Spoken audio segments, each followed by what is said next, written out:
Hi, Chuck Vosburgh here from NextHome. I'd like to show you today what to look for when you're walking up to a property for the first time that needs to be rehabbed. So we're going to take a quick walk around this property and I'll show you the things that we look for when we're just seeing it for the first time, and the things that if you do see, you might want to turn and walk out. Okay, as we approach the property here, you can see that it's really overgrown and needs some pressure washing. Don't let those things get in the way of your decision. These are things that are easy to fix. I'll tell you what we're looking for here. As we approach this front porch, looking at the steps to see if those are straight and level. If they're not, that might be an indication that there may be some settling on the property. The other things to look at are the structural elements, like on these corner posts.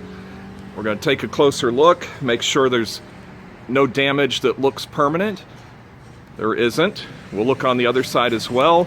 And let me back up here just a little bit so I can show you another thing that we're looking for. Is we're looking across this top section of the roof, seeing if that's straight and level, also along the roof line to see if it's sagging at all. Those are things that would indicate expensive repairs. So far, this is looking good.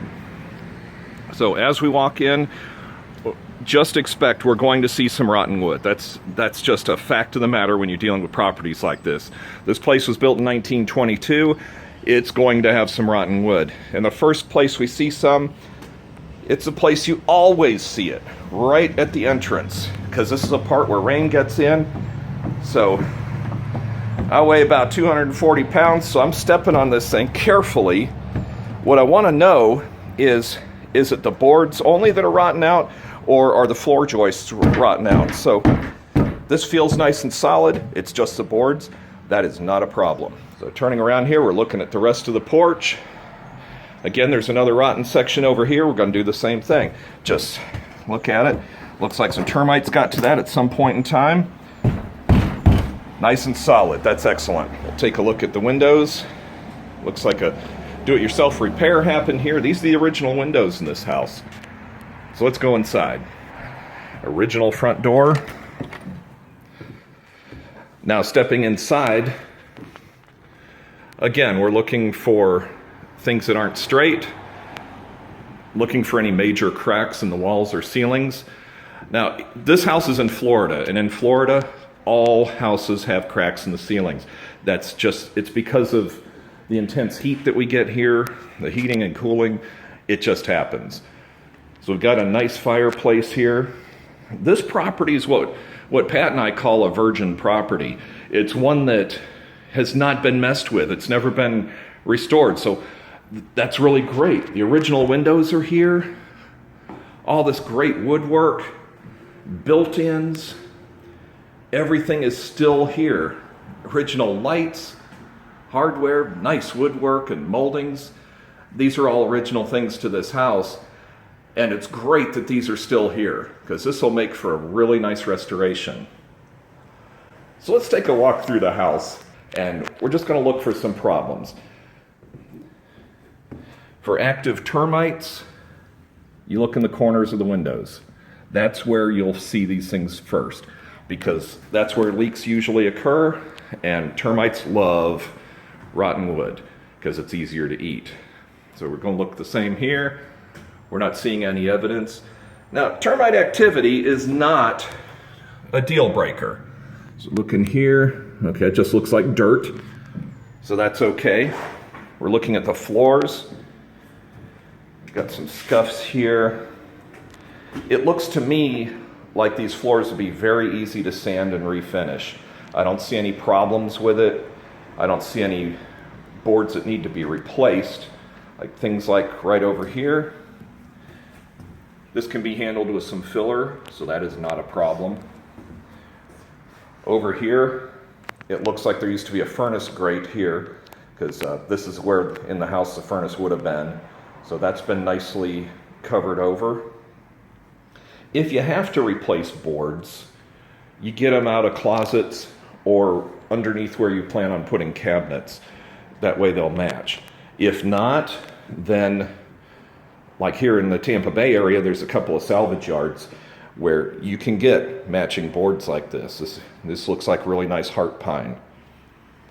So walking into the kitchen, now we know we're going to be tearing this kitchen out, so we don't care about the condition of the cabinets. All the appliances are going to be replaced. We're going to chisel up this tile and replace it, so no big deal. Looks like some dogs have gotten to that door, and again, those are easy repairs. Let's check for termite evidence. Don't see any. Sometimes you see really cool things in these old houses. Look at this here. Got where they've marked when the kids have grown up. It's unfortunate, but the owners didn't really want this back. They didn't really have any place to put it or anything. Look inside all the closets. These are places where you'd look for damage.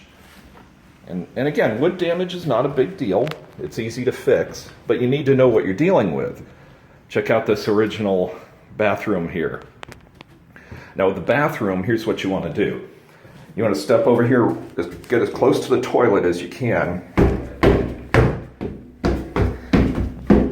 and see if the floor is solid, because if the floor is going to rot out in the bathroom, the first place it's going to rot out is underneath the toilet, because that's the place that's most likely to leak. All right, so that looks really solid. This house is checking out really good. We'll look inside here underneath the stairs. Bring a flashlight when you're doing this kind of work, especially on these old houses, because they don't always have the electricity turned on, so you need a flashlight for sure. Again, we're checking the floors, checking the corners of the windows for termites. Now, chances are, if Pat and I were buying this house, we would change out all the windows. These original windows are restorable, but you have to make a decision about that. That's really more of an economic decision than anything else. And again, just walking through the house, looking at everything. Don't forget to look up. Here's another bathroom, so we're going to check this again. Feels real solid. Now, this is just a cursory inspection. This does not mean that you don't get a professional inspector out here.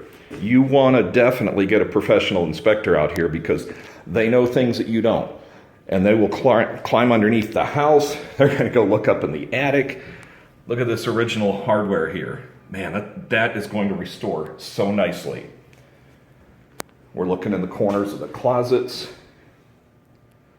Corners and under windows is where you're going to see issues. So here's that front window that had that do-it-yourself repair. Looks like there's a piece of the sill missing. But the good news is, look at this wood underneath here. This wood is still good, and that is great news. This is going to be such an easy restoration. All right, so let's keep moving through this house. I'll show you what to look for outside. This place is awesome. No structural problems that I can find. And of course, again, we're going to have a professional inspector come out and check this out. Okay, so we got this little back porch area, and the laundry is out here. Laundries have water, and where there's water, there's likely to be rotten wood. I can see right down here, we've got an uneven floor, so this needs to be checked. When you're walking around, be careful. That I am not going to step on that, because I don't want to fall through and hurt myself. You may wonder how I know that you don't want to fall through, because I have. Be careful as you're walking around. There's a hole here. Now, in the areas where I feel safe, we're kind of checking. Your professional inspector is going to get underneath there and check the floor joists himself, but it seems to me like it's just the boards that are rotten here. Plan on unexpected stuff, because you are going to have plenty of unexpected stuff with a house of this age. At some point, the electrical in this house was upgraded. We've got breakers in here. This is very important. This house, when it was built, would have had the screw-in kind of fuses. Those are no good. They're not safe, and they're not legal. Also, probably would have had knob and tube wiring, which again is not safe and not legal. So we've got a nice backyard here, looking for any depressions. take a look here. I'm going to show you the house next door because this is a good example of a problem. See how that roof line is sagging? That's expensive to fix. So that's the house next door. Let's look at our house here. Looks nice and straight. Nice and straight. Okay, this is looking good so far. Let's get back a little bit and take a look at the structure itself. This is very important because if you've got a sagging roof line, that can be indicative of some expensive repairs. Everything looks pretty straight on this house. I really don't see any expensive issues with this. So we're going to go around here, take a look at the exterior, looking for rotten wood, looking for issues, evidence of settling. I don't see any around the foundation. Windows are looking good. We've got old cast iron plumbing here. Again, professional inspector is vital if you're an investor. These windows look amazingly good for the age of the house. I'm really pleased with this. This is asbestos siding. You can cover over it and put some new siding over it, but it's not a good idea to remove it because special precautions have to be made because it's asbestos. All right, so let's take a look at the air conditioner. We've got a nice train unit here. This is good. These are very nice units. You want to check the date on it.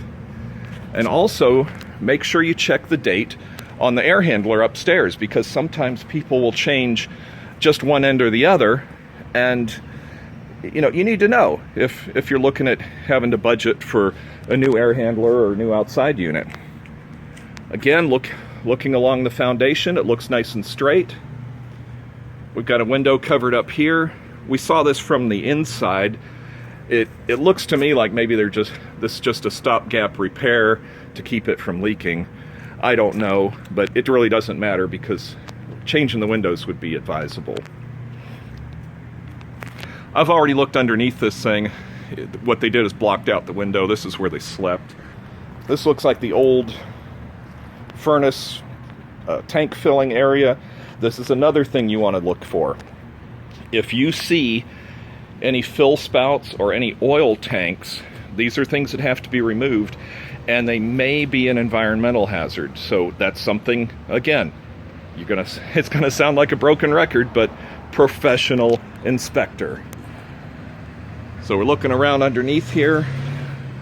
Again, this place is remarkably good. Let me get here so you can see it better.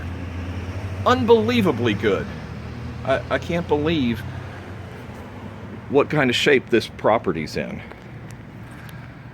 Now, going back here, this garage back here, a different story. The garage door's missing. Again, not a big deal. I think the roof is going to be a problem. Looks like we got some nice ducks here too. Look at that. Hey, ducks. All right, looking at the roof. The roof looks straight, but it needs repaired or replaced rather. And again, the house, we already know the roof. I didn't see any evidence of leaking on the ceilings, but this is obviously at the end of its lifetime. And that's usually the case on investment properties. It seems like we always end up replacing the roof and the AC, and in most cases the electrical too. But in this case, I know the air conditioning is working. It's old, but it is working, so that's good news. Walking around, looking at the steps here. Got a little bit, maybe some settling here, or maybe it's just the dirt that washed up. I don't know, but that's really not a worry to me. And we go back inside. All right, so this property checks out really well.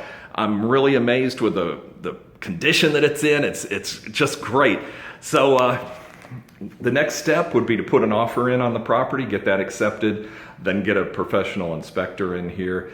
And again, I want to emphasize, I'm not a professional contractor. I'm not licensed for that. I'm a licensed realtor. So everything that I've given you is my personal opinion. So I hope it was helpful. Thanks for watching. Bye-bye.